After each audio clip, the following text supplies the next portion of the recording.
Hi, welcome to our channel memory lane. ഇന്ന് ഞാൻ നമ്മുടെ മുറ്റത്തൊക്കെയുള്ള കുറച്ച് ചെടികളെയും കുറച്ച് കാര്യങ്ങളൊക്കെയാണ് ഞാനിന്ന് കാണിക്കാൻ പോകുന്നത്. എന്നാൽ നമുക്ക് കാണാം. ഇവിടെ കുറേ ബൊഗൈൻവില്ലാസ് ഉണ്ട്. ഇതെല്ലാം എൻ്റെ ഹസ്ബൻഡിന് ഇഷ്ടമായിട്ട് ഇങ്ങനെ വാങ്ങി വെച്ചെടുക്കുന്നതാണ്.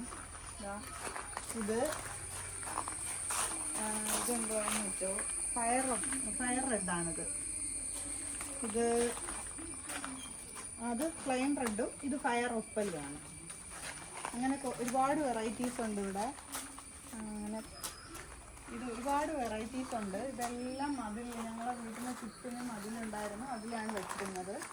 അപ്പോൾ മഴ ആയത് കാരണം ഇതെല്ലാം ഹൈബ്രിഡ് വെറൈറ്റീസാണ്. അപ്പോൾ അതെല്ലാം മഴയൊക്കെ നശിച്ചു പോകുന്നതുകൊണ്ടാണ് ഇങ്ങനെ മുകളിൽ ടാർപോളിൻ വലിച്ച് കെട്ടിയതിന് ശേഷം അതിനടിയിൽ ഇങ്ങനെ വെച്ചേക്കുന്നത്. അല്ലെങ്കിൽ ഇത് നശിച്ചു പോകും.